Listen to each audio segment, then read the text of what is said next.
আজকে রান্নার উপকরণের লেগে আমরা আলু সেদ্ধ দেবো। গরম জল দিছি, এর ভিতরে আলুগুলা 4 টুকরা করে কাটা আছে, এগুলা সেদ্ধ দেওয়ার জন্য এই যে ঢালতেছি। আচ্ছা, সুন্দর সুন্দর রান্ধুনি আমাকে জাল ঠেলতেছে। আগুন ঠিকঠাক মতো জ্বালাও, নাই তো খালি ধুমাই করতেছে যাবে। সুস্বাদু রান্নার লেগে টমেটো কুচি কুচি করে কাটা হইতেছে। এই জায়গায় রয়েছে আমাকে রান্নার উপকরণ: পেঁয়াজ কুচি, রসুন বাটা, জিরা বাটা, ধনিয়া পাতা মানে ধনিয়া পাতা। আর এইদিকে আমরা আলু সিদ্ধর প্রায় শেষ পর্যায়ে পৌঁছে গেছি। টমেটোর সুহে মানে টকটা যাতে না লাগে এই জন্য টমেটোগুলো ধুয়ে আমরা বিচিগুলো মানে আড়িগুলো হেলাই দিতেছি আর কি।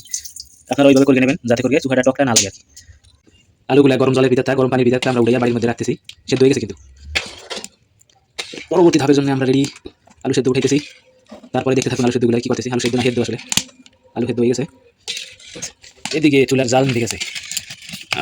জ্বালাইয়া চুলার বাতি কোথায় তুমি গেলারে।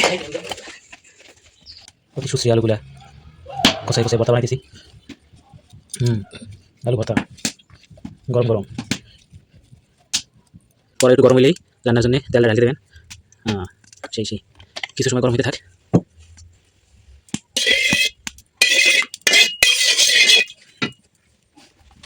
এর মধ্যে ঢালি দিলাম অল্প একটু জিরা ফোড়নের জন্যে। সুন্দর। কি কি তার মধ্যে এখানে দিয়ে দিলাম দারচিনি, এলাচ, দিয়ে দিলাম জিরে জিরে কড়া তেজপাতা। কিছু সময় অল্প আছে জ্বালাই নিলাম, যেহেতু আমার কাঠের চুলা, মাটি চুলা, কাঠের চুলা না তো। এবার আমরা দিয়ে দিচ্ছি কুচানো কিছু পেঁয়াজ।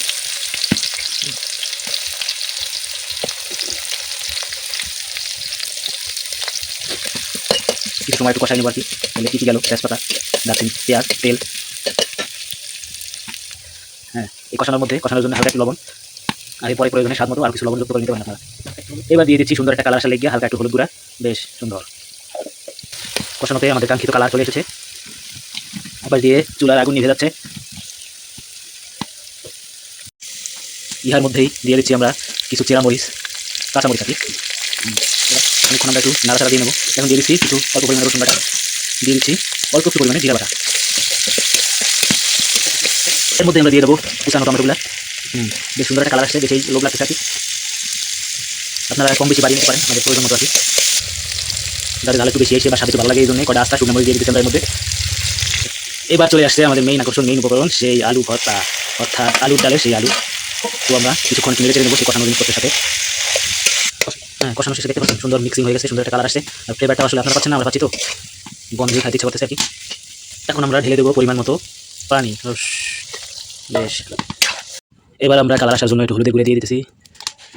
রেসিপিতে কেমন করতেছে বিধি তুমি বলে দাও, আমি কার আলু না ডাইলে এরকম একটা গান মনে করতেছে। এর সাথে দিয়ে দিতেছি স্বাদ মতো বা পরিমাণ মতো হালকা একটু নুন, লবণ। বেশ সুন্দর সুন্দর। ঘুরাতে থাকো বান্টি বান্টি দিতে থাকো বান্টি, ঘুরাতে থাকো ঘুরাতে থাকো। সুন্দর ডালের কালার, আলু ডালের কালার চলে আসছে। ফ্লেভার অ্যাড করার লেগে আমরা একটু ধনিয়া পাতা, কুচের ধনিয়া পাতা দিয়ে দিতেছি। দেখতে পাচ্ছেন আসলে আমার ক্যামেরা কোয়ালিটি অতটা বেশি ভালো না, তারপরে অনেকটা সুন্দর কালার দেখা যাচ্ছে। আমাদের ক্যামেরা কোয়ালিটি ক্ষমা করবেন, মাফ করবেন। শেষ দমলা নিতে থাকতেছি আমাদের সুস্বাদু আলু ডাল। তো এই সর্বশেষ আজকে আমাদের ফলাফল ডাল আলু ডাল প্রস্তুত। তো এই আমাদের রান্না, আর এই হচ্ছে আমাদের রাঁধুনি। ভালো লাগিলে আমাকে পেজটারে ফলো দিবেন, ফলো কমেন্ট করবেন, চ্যানেলটারে সাবস্ক্রাইব করবেন, আমাকে ইউটিউব চ্যানেলটারে সাবস্ক্রাইব করবেন মানে সাবস্ক্রাইব করবেন, আর পাশে থাকবেন। ধন্যবাদ ধন্যবাদ।